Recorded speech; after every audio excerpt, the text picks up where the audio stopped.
What's going on, Orlando Magic fans? You guys are back with the six-man show with your boy Jonathan and my buddy Luke. Luke, what is going on?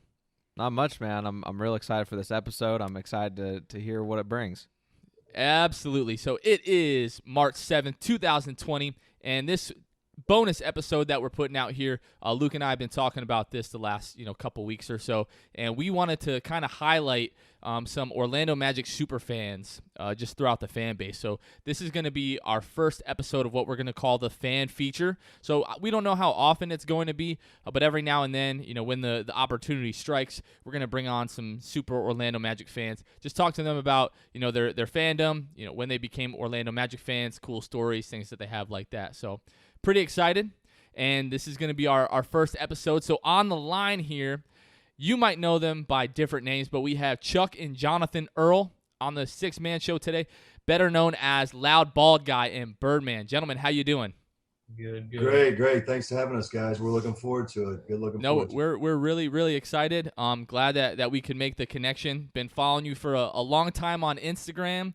I know you guys are season ticket holders. You're at all the big games, everything like that. So really, I think the best and only place to start is, when you became an Orlando Magic fan and kind of how that evolved into becoming a season ticket holder and all that good stuff. Absolutely. So, I just recently turned 40. When I was a kid, about 11 years old, the Orlando Magic were coming to town, and we became very excited about having a basketball team, somebody to cheer for. And then there was a guy that came out of the blue. You guys might remember the fat guy, and the passion the fat guy had was something that as a kid, 11, 12 years old, watching this guy run around, and, the nickname was the Orlando Tragic for a while. So it was something that watching a guy that no matter what, the passion he has and being able to run through and just love a team. So that kind of sparked it. And then, from there, just being a kid, having something to kind of hang on to and root for. And then when I became a father, which, by the way, congratulations, you two. I know, Luke, you've got your first kid on the way. Yep. And Jonathan, you've got your second kid on the way. Yes, sir. Thank you. Appreciate it. Does his research. I like that. He knows. We did our research. He did his. I like it. I'm a fan of yours as well. It's a great podcast. Appreciate that. So once I became a father, I needed something. Being in Orlando, not really having other sports to follow. My son Jonathan became a fan because I think I was a fan. Kind of like you guys are. You follow what your family does, and I was a Dolphins fan forever because my dad was. And then so things were crazy there. The good and the bad. Yeah, it's tough. So then once I was able to, we always went to games. We've always gone to games, but never could afford season tickets, at least where we wanted to be. Being in the arena is great. It's electric, but it's a different feel the lower you can get. And we've got some really good seats. We really do. But we waited a long time. I waited a really long time before I could afford to do that. So it's really great over that way. So that was 4 years ago, we became season ticket holders. And seeing the passion of the fat guy, we kind of monikered. There was people. I've always been very loud, right? Very energetic, very emotional, and invested in the team. So, and I've always just yelled at the referees a lot, right, John? Perfect. I've never, no matter what, if it's the Magic's fault or not, it's always the referee's fault, So, so I was kind of monikered the Loud Bald Guy, and that's how it all started. And then and Jonathan was a ball boy for 3 years, on-court ball boy, working under, what was the head coach? It was Frank Vogel at the time. Been Vogel. So many lately, it's kind of hard to keep track. Right. It's hard. I was like a player, you go through 3 seasons and you got 3 different coaches, and it's like. It was crazy. That's We've awesome. been lifetime fans, though, for sure. Been lifetime fans, man. So, at what point did you kind of slap that name on the Loud Bald Guy? When did you decide? Okay, I'm not just Chuck anymore. I want to be the Loud Bald Guy. All right, so I got to tell the story because normally I don't get credit for it, so I'm going to take credit for this. Perfect. We're here to set the record straight. But so we're going in the team shop. And I'm getting this jersey made because whenever this came out, I was like, oh, I have to have it. Best jersey in Orlando Magic history right there. Absolutely. 100%. But I didn't want to get my last name on the back like a typical jersey. I'm like, oh, let's just throw a nickname on the back. and we saw this really cool like button down shirt that he got. Oh, they could definitely throw a nickname on the back. He's like, well, what should we do? So we were just like kind of going through some names, and I was like, nah, we gotta go with the loud bald guy, just like the fat guy, but your version, always loud. Yeah, and we know that. And it kind of just started from there. He just gave you the Michael Jordan dome. Fresh shave, baby. Right, I like it. So then Jonathan, where did Byrdman come from? Was that you a big Chris Anderson fan, or you a Byrdman the rapper guy? Where's the story there? So what happened was that's another childhood nickname that was given to him. This kid is always, I say kid, he's a 21-year-old man now, but he's always gonna be your kid. That's right. Yeah. So John's always ate like a bird. He's always had a little bird chest. Oh no, dude! And he's always been a very good shooter off the wing. So as a very young kid, he's always been an outside shooter off the wing. That's where it really started. But we've teased him as he's grown up, with the bird chest and all that such. So and he actually has just now he's there's no Chris with the tattoos, but he just got a bird wing put on, So that was kind of gotcha. Good. That's awesome. So we spent some quality time doing tattoos as well. I mean, we're just kind of the crazy people. I like tattoos myself. Nothing wrong with that at all. Nothing wrong with that at all. But no, yeah, talk a little bit about that. Like obviously, like you mentioned, family's such a huge part of this. For people in the Orlando area that might be looking for something to do with their family, why is becoming a Magic fan and being in the Amway for like these big moments such a big deal? Why is it such a good thing for the family? Well, here's what's great. Quality time. I mean, I do a ton of traveling, and there's a lot of us out there that just do traveling as providing for your family. So when you can get away and spend some time at the arena, it's a great time. The other thing is the opportunities that just as being normal people give you. We as a family, I mean, I don't know if we want to talk about it, but, we've had so many opportunities just being normal people. We were walking around outside the arena one day. In fact, it was the very first game that they were bringing out the orange court. It was December 1st. We happen to know the date because it was December 1st. But we got chose to go out and do this half-court 4-shot challenge, right?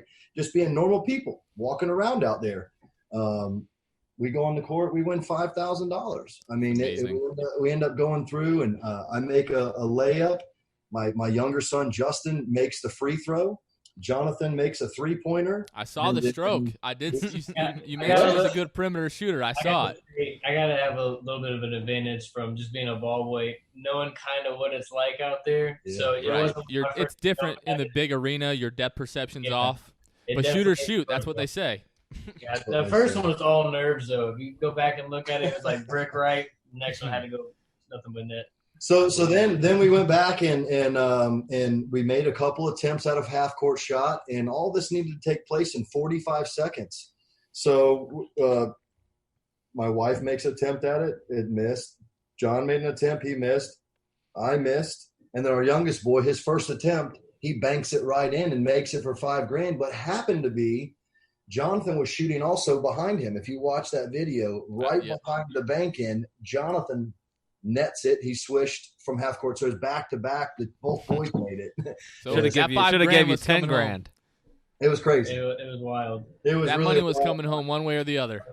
So we did it in 18 seconds, though. They gave us 45 to complete it. We did it in 18 seconds, and it was just it was just crazy. Yeah. I mean, we were off the chain crazy. We were determined we were going to win that money, though. My brother and I, we looked at him, we're like, we're walking away with money this game. I hope you know that. Like, we're not missing. In the tunnel, That's they were awesome. basically calling their shots, and it was like. I hope the youngest got like a go-kart or something out of it. Like you win the family $5,000, you got to get something. Yeah, you know what we did? We went up and we watched the Green Bay Packers play at Lambeau Field against the Chicago Bears. That's how you do it. In a suite. That's what we did. We went up. We had a big family vacation, and we saw Giannis in his hometown. Got to see a Bucks. Yeah, I saw you guys were at the I forget the name of the forum up there, but what the hell is it called? I don't remember. I can't remember. Oh, I think it's a weird name, but no, that's awesome that you guys got to see him. Pfizer, yeah, something. Pfizer, Fizzer, something. Yeah, yeah, but what is so your youngest hit the half court shot? Had he hit half court shots before, just messing around with friends and stuff? Yeah, he's an AAU basketball player. Sorry. Go ahead. okay. I've always Got the trained him background. growing up. Like, I mean, ever since he could walk, we threw a basketball in his hand. So Yeah. I told him, I said, if you got a little extra time in the gym, go throw some half-court shots up. Like, I mean, don't just throw them up, just throw them up. Actually try to make them, like, get a little bit further out. Because if you can get that range, then that'll That's why they were so other confident, guys. man. They were so confident when we got this challenge. They're like, Dad, if we can just have 4 shots at the half court, we're going to make this. And I'm like, guys, let's just go out there and enjoy the experience, okay? Right. Go out there and just have a good time. Like, no, we're winning. You got to practice. You never know when you're going to have a chance to win $5,000. So that's a I lesson mean, all you kids out there listening. Practice I have half-court seen- shots. I've seen many people try to make those half-court shots, and it's very clear very soon that they've never shot one before. Absolutely. So that's why I was wondering. He had to have shot a half-court shot before, but I didn't know. Being only 11 years old, regardless of if you play or not, hitting a half-court shot in your first try. Just getting the ball there. That's half the battle. Yeah, That's right. and he got it there and made it. That's insane, man. I hadn't heard that story, and Jonathan told me about it. He was like, hey, we're going to have the loud ball guy on. They made a half-court shot for $5,000. Yeah. And I was like, that's no small task. And then it just gets crazier, knowing that the youngest hit the shot, too. We made 2, and also he's 11. Yeah. But we didn't make top Yeah. 10 plays. I tried that so hard we could not get on the top 10, man. That's crazy Yeah, to do so it in 18 seconds, too. That's nuts. I mean, the 45 seconds is not much time. And to do it in 18, I mean, you guys were hitting all of your first or second attempts every time. That's pretty crazy. Yeah, it was really great. And what was nuts was we were, of course, given a few, I have some people around the arena that recognize me and we have a good time with them and feel like family we run into all the time. But they were filming, they chose our family on this season ticket holder video that they did on us. So what was weird was they were actually filming us. That game happened to be for this video, so it had some little extra content on that. And it was a really nice, it was just amazing. Same thing that the Magic were just kind of going, hey, what's important about being a season ticket holder? We need more fans as Magic guys, Right. So Yeah. more fans we can get, the better off we're going to be. And it's amazing. So it was just an amazing time. I mean, and then you talk about some other moments that are just crazy. Think about last year's playoff run, that 19 or 23 games that we had of just electric. Every single game felt like playoffs, and we were there. And I mean, beating Golden State. Think about that, just blowing them up. It's crazy. Yeah, and there's a lot of cool stuff that happened last year. So how different was it? Because even for our players, most of them, no, I shouldn't say most. There's been a few of them that have, but there was people on the roster that had never been to the NBA playoffs before. And that was kind of the case for, I know you said, Chuck, that you've been a fan for a long time, but I'm sure it was probably one of, if not the first time that you were in an arena for the playoffs. Kind of what was that like going from, okay, we're going to have this, we've had this incredible stretch, going into that and getting that opportunity to be sat where you guys were and be in the playoffs. And, Jonathan and I were there as well, but we obviously agree that atmosphere is unmatched. Nothing like it. Yeah, that was something that we're going to cherish for a while. I mean, last season was really special for us, getting to the playoffs, that run we came off of. So we were lucky enough to go to both home games as well. Coming off that win on the road where we beat Toronto and there, the hope. I remember, I've got goosebumps coming down my body right now thinking about last year and what this year still has an opportunity to be. But that stretch of that playoff run and then coming in, beating Toronto. I mean, watching that game, beating Toronto in there, and then coming back thinking that, like, God, we can do this. And then losing that first game at home and thinking, still, we're going to come and we're going to win again. So no matter that we lost, it was still the feeling of the electricity, knowing that Orlando has it in them. It's special. I mean, it's such a smaller venue that you can feel it. Yeah, I mean, that's like I said, some of our players hadn't been to the playoffs. our bigger name players like Aaron Gordon never been to the playoffs in his 5 years in the NBA. So pretty awesome, a pretty cool experience for everyone involved. And I think just like it did for the players, it made the fans want to return to the playoffs even more. And I think it was a little bit sweeter than we all thought. And obviously that first game in Toronto with DJ Augustine hitting that shot, nothing like that either. I can't imagine being in that arena. I know there's a Magic fan who runs an account, the Orlando Magic Wave account, and he is from Canada, so he actually got to go to that game and saw it all happen and recorded it. And man, I can't imagine being in that arena when DJ hit that shot. It just pretty incredible. I'm hoping scared for your personal safety at that point.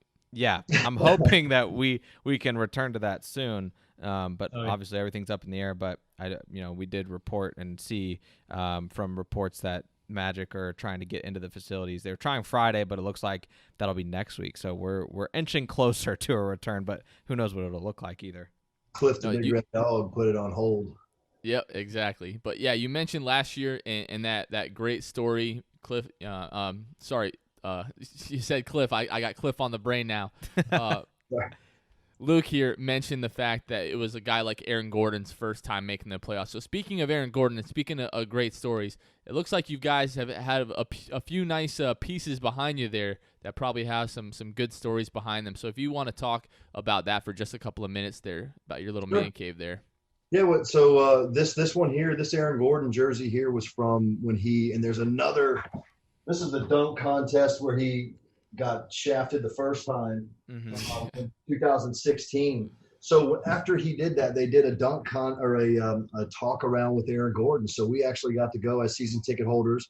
There was only like 40 of us in the arena. They lowered down the big central, the Jumbotron. Yeah, lowered that down and had a conversation with Aaron. We got to meet him, got a good picture with him, got a signed jersey at that, and that's one of my fun ones. The other one here, Anthony Hardaway jersey. John actually got that signed for me when he had some stuff going on at the arena last year or 2 years ago. 2 years ago. 2 years ago? Yeah, 2 years ago. Probably when he was inducted into the Orlando Magic Hall of Fame. John got to meet him and got the opportunity to get that one there. It actually says best wishes, from Penny. So that was really, really crazy time awesome. there. Right? Yeah, an inscription, that's big. Yeah. Yeah, no. It was cool. I mean, one of the other players wanted to get a jersey signed, so I called him on my way to the team shop and was like, hey, one of the players wants me to get a jersey signed for him. I'm going to buy one and you're going to pay me back because I can't afford this. And then I'm going to get one signed for us. And he's like, absolutely. So this was when you were a ball boy. Yeah. That's awesome, man. That's awesome. And then what about that the Shaquille O'Neal jersey? Did you buy it or where did you get it? So that Shaq was always one of my favorite players growing up. And as soon as we finally, it's probably 3 years ago, they brought back the retro, the retro O'Neal jersey. I had to buy it and hang it up, and we've got where my printer is. We got his big fat head here. Oh, so man. everything's That's awesome. This is my you office. get to see his big face every day. Cool. This is a one-of-a-kind piece I got on that Orlando Magic Youth Foundation. This is really nice, man. We spend a lot of time getting memorabilia from that. I mean, it goes right to the kids of Orlando. We're real big about that. But this is actually Mo Bamba, Isaac, and then Gordon. All three have signed it. It's a one-of-a-kind painting. That's amazing. Artist did. So that was really cool. That's awesome. I'll tell you my favorite piece of memorabilia, though, is my Loud Bald Guy jersey. I had a heart attack last year, and the guys, we kind of got to know some of these guys. Nick Anderson, sitting where my seats are, it's right off the tunnel, so everybody comes in and out of there. John introduced me to Nick Anderson. John's got some really great stories about how unbelievable Nick is when you're a part of that organization, how they really look after you. And then as fans, they get to know you. But sorry, I got a little off track. When they brought me back that first game, after I had a heart attack, I had to stay home. It was right in the middle of that incredible run we were talking about. It was the beginning of March of last year, and it was just a time where I couldn't be trusted to be at the game recovering from a heart attack. So when I finally I might be there someday myself. So absolutely, you got to listen to your mind. So when they first brought me back, they made me a shirt. They being the Orlando Magic, that my people run our account for us, as far as your season ticket holder. She Right. gave me a shirt that says the quiet bald guy. And Nice. they made me be quiet. So at that game, all of the starting players, a few of there's only like 3 that weren't able to sign my loud bald guy jersey, and that was one that's my favorite piece of memorabilia. That's one that I wear to every game, and will never not wear it to every game, I guess. Yeah, no, that's awesome, and I love the fact that you made the point about the fact that the organization, takes care of their own. When all this coronavirus stuff, not only the DeVos family, but Mo Bamba, Jonathan Isaac, Markel Fultz, all these players stepping up and saying, these arena workers that are out of work right now, they take care of us every single night, so we're going to take care of them in this situation. So I love that you brought that up. That's an awesome story. Yeah, thank you. Yeah, it makes you proud to be a fan of the team, when you know that you're not only rooting for, good individuals, obviously good athletes as well. It just makes it that much easier. Absolutely. So, It makes you proud. Luke, you have anything left for these gentlemen here? Man, I don't think so. That's all pretty incredible stories from, just in terms of the half-court shot, getting to be there for that stretch of games, and then to hear your recovery from heart attack and how Orlando kind of took care of you during that when you came back. So just really cool to hear. It makes me proud to be a fan of that organization. And man, it's really good to talk to you guys, get to meet you guys, because I know you guys mean a lot to the organization. You guys mean a lot to us. So we really do appreciate it. Thank you, gentlemen. It's nice meeting you guys as well. Thank you for the time, and go Magic. Absolutely. Hopefully in the next weeks or months, we'll get back to some basketball. I don't know if you guys will be able to be at those games, unfortunately, with the way everything's unfolding, but at least we'll get some playoff basketball again. But thank you guys so much for joining the show. Guys listening, this is our first fan feature. We're going to try to do this, every so often. So if you know a fan, a huge Orlando Magic fan like these gentlemen here, let us know, bring them to our attention, and it's a possibility down the road that we'll have them on the show for our next fan feature episode here. So thank you guys so much for listening to the Six Man Show. For Jonathan, Chuck, and Luke, this is Jonathan. We will catch you guys on the next episode of the Six Man Show. See ya. Go Magic.